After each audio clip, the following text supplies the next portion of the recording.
Eh bien, salut à tous, c'est Esquapo. J'espère que tu vas bien, frérot. Aujourd'hui, on se retrouve pour une nouvelle vidéo. Et comme tu as vu dans le titre, ce sera pas la même vidéo qu'hier, dans le sens où hier je t'ai parlé des fruits du démon qui étaient sous-cotés. Là, je vais te parler des fruits du démon qui sont au contraire sur-cotés. Et je tiens à te le dire tout de suite parce que j'en vois beaucoup qui vont me dire: Hey, Esco, tu racontes les merdes, qui est trop chaud. Je te parle de son fruit du démon, je te parle pas du personnage en tant que tel, hein. Après, c'est vrai que je t'ai dit que la puissance d'un fruit du démon, elle dépend de l'origine du fruit, ça c'est vrai, mais elle dépend aussi de son utilisateur et de qu'est-ce qu'il en fait. Ça veut dire que voilà, tu sais, je t'avais expliqué qu'un pirate, ouais, on va appeler ça un pirate, comme Foxy, même s'il possède un fruit du démon ultra fort, le mec, s'il en fait rien, tu vois, il se retrouve parmi les personnages les plus faibles, tu vois, de la série.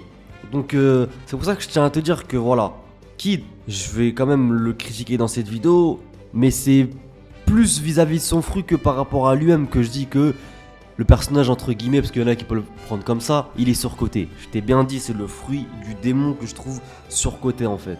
Personnellement, je trouve pas de très grande utilité concernant ce fruit-là.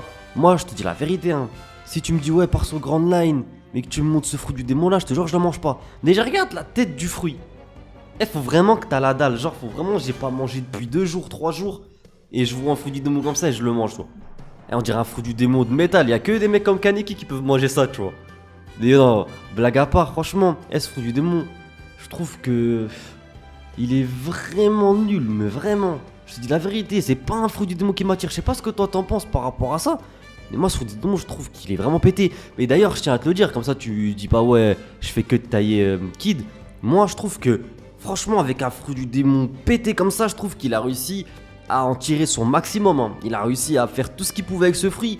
Mais bon, tu peux pas faire voilà, plus de choses qu'il nous a montré actuellement. Franchement, même un autre utilisateur de ce fruit-là, je pense pas qu'il aurait pu en tirer voilà, de plus grandes choses que ce qu'il nous a démontré lors de cette guerre et durant tous les moments où on l'a vu. En plus, quand même, moi à l'époque ça m'avait surpris parce que il arrivait à avoir entre guillemets la même puissance que Luffy, sauf que lui il devait pas répondre à quelques contreparties.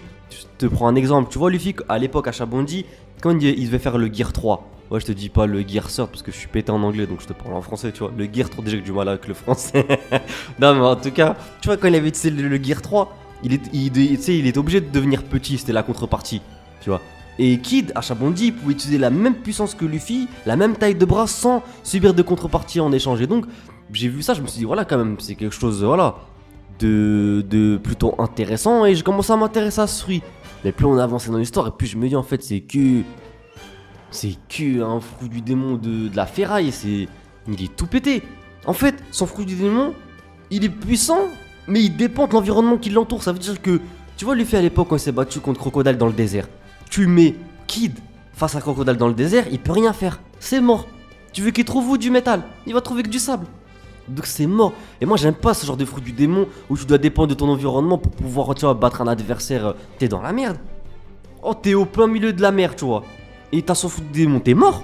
Alors que si t'as le fruit de Luffy par exemple, si t'as le fruit de Ace, là tu peux faire de grandes choses sans dépendre de ton environnement, tu dépends que de toi-même. Alors que là il doit dépendre de lui-même, de ses propres prédispositions naturelles, mais il doit aussi dépendre de l'environnement qui l'entoure. Et c'est ce qui fait que je trouve que c'est un fruit du démon qui est, voilà, un peu problématique parce que franchement, s'il se retrouve face à, tu sais, même un vice-amiral, non, je dirais pas un vice-amiral parce que voilà, je tiens quand même à te le dire, Kid c'est un monstre, il a le haki des rois, il a profre aux yeux, le mec, tu vois, il a peur de rien, il est comme Luffy en fait. Et c'est rare, hein. Je sais plus c'est qui avait dit ça. Mais en gros, ça a été dit que quand t'arrives au nouveau monde, t'as que 2 choix qui s'offrent à toi. Soit tu t'allies à un empereur, soit tu les affrontes. Et lui, il a préféré les affronter. À l'instar de Hawkins et Apu qui ont décidé de rejoindre les rangs de Kaido, Kid il a décidé de l'affronter. Il a aussi affronté Shanks, il a perdu son bras. Il a le haki des rois. Non, c'est un monstre. Franchement, je t'ai dit, le fruit du démon, on en a tiré le plein potentiel de ce qu'il pouvait faire.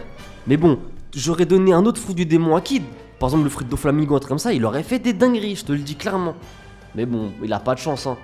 Personnellement, je préfère même pas voir ce fruit du démon qu'avoir le sien. Parce que, tu vois, tu peux même pas nager, tu peux rien faire, sachant qu'avec le haki, tu peux te démerder, sachant qu'il a un haki assez puissant. Franchement, il aurait pu vraiment. Déjà, soit il aurait dû se renseigner dans le livre avant de manger ce fruit du démon, je sais pas pourquoi il l'a mangé. Ou tu vois, mais franchement, il a fait une erreur, hein. Quand il l'a mangé, je te dis la vérité, il en avait pas besoin pour devenir aussi fort qu'il est actuellement. Après, on va parler de son éveil parce qu'il a réussi à l'éveiller. Et franchement, son éveil, en fait, ce qu'il est capable de faire, c'est quoi? C'est juste en fait de rendre des choses qui sont pas magnétisables, magnétiques. Que ce soit des personnes, on l'a vu avec Big Mom, tu vois, ou des objets non magnétiques. Mais franchement, même avec ça, je trouve que c'est pété, tu vois, parce que tu dépends toujours de ton environnement, même avec l'éveil. Ça veut dire que, je te prends un exemple, il aurait affronté Big Mom dans le désert. Ouais, je sais, tu parles toujours du désert. Oui, oui, j'aime bien le désert. Mais c'est pas la question. Non, mais pour parler sérieusement, ça sert à rien, tu vois. Moi, si par exemple, tu vois, même, vas-y, on va reparler de Crocodile, parce que voilà, on sait que Luffy il a affronté Crocodile dans le désert, et je parle encore du désert. Je kiffe le désert, ouais, je kiffe le désert. En tout cas, s'il l'aurait utilisé sur Crocodile, bah, ok, il l'aurait rendu magnétisable, mais c'est quoi? Il y a du sable qui va venir sous lui, même pas. Il n'y a pas d'objet métallique, donc même son éveil il sert à rien. C'est pour ça que moi je te dis que son sous-démon, franchement, je trouve qu'il est pas si exceptionnel que ça. Et je voulais te faire une vidéo pour te dire, parce que je vois beaucoup de gens qui disent oh, son fou du démon il est trop lourd. Parce que c'est Kid, tu vois, genre, ils voient tous les exploits qu'il a fait, donc les gens ils pensent logiquement que son fou du démon il est lourd. Alors que pour moi, franchement, il est vraiment inutile. En tout cas, voilà, c'était une vidéo que je voulais faire parce que je voulais discuter avec toi dans l'espace des commentaires et j'aimerais bien avoir ton avis là-dessus. Est-ce que c'est moi, je suis fou? Ou toi aussi tu penses comme moi, tu penses que son fou du démon il est tout pété?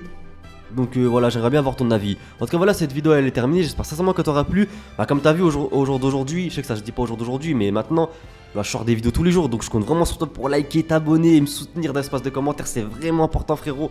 Moi, bah, comme d'habitude, je compte sur toi pour t'abonner, à activer la petite cloche de notification pour ne rien louper des prochaines sorties, à me suivre sur tous les réseaux sociaux, à liker pour le référencement et aussi laisser un commentaire pour avoir ton avis. En tout cas, moi, je te dis à très bientôt pour de prochaines vidéos.